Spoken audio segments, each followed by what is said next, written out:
Hey everybody, this is Frank Abbruzzino with the Uncensored Report. I want to talk a little bit about school choice. I was reading a real interesting article, and they said, let's put this in perspective. Imagine that you're a poor kid. You're growing up in a poor neighborhood, one that has a zip code. You're going to a school that is assigned to that zip code, that's assigned to, apparently to that poor neighborhood. Now they wanted you to sit there, and they said, imagine that your educational future had no choice. You had no options. You had to go to the public school that was assigned to your zip code. But what if that could change? What if your zip code didn't tie you or hold you back? What if the school had a choice where parents could decide where to send their kids based upon the educational needs, based upon what the schools were offering? You got out there, and you got about 59 school choice programs out there in about 29 states, 28 plus the District of Columbia. Still, 90% of the kids out there attend the public schools that they're assigned to, like all nice robots, That's our zip code. This is the one you attend, right? That's how it's done, man. Equated zip code model.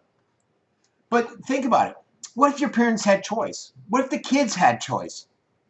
What if your parents and the kids were empowered to go out there, get the best education, an education that fits their particular needs? School choice. What if they had vouchers, an ESA, tax credits, charter schools, homeschooling? What if they had that choice, like so many other kids do, but not all of them out there do? This whole concept of school choice empowers. It empowers the kids. It empowers the parents.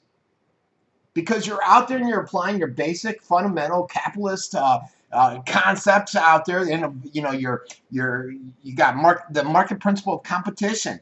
You got the innovation of education out there, and parents can get out there and decide what's best for them.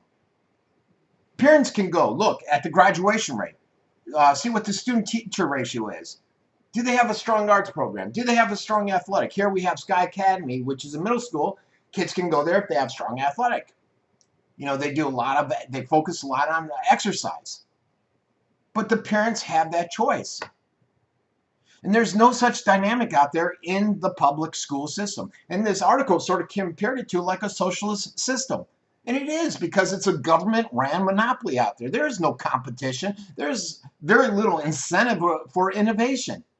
They'll go out, they'll talk about all these great new programs, and yet we, the taxpayers, have to fund it.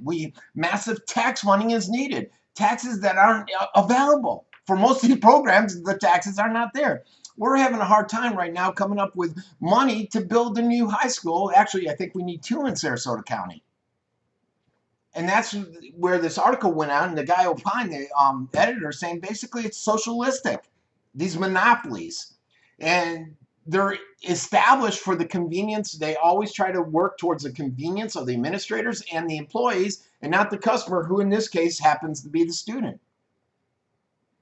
And so the editor asked, who do these, when you look at it, why do those who claim to be giving to the poor and giving them a chance to succeed and excel in school oppose school choice, when you would think that that would be beneficial to the poor demographics that are in those zip codes?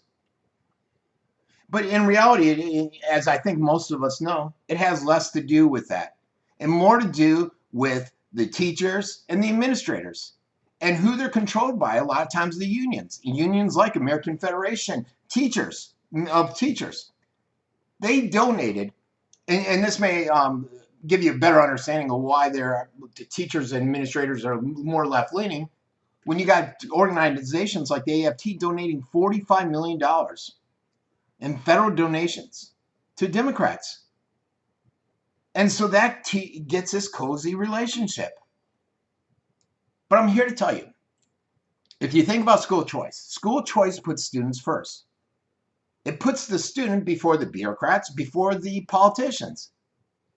And if you want our society, our America, to be filled with opportunities for these kids, we need to stop the government from monopolizing it.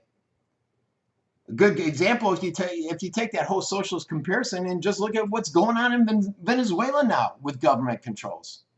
It's horrifying what's going on there. The government monopoly of public education isn't working. It's a failed formula, a failed model.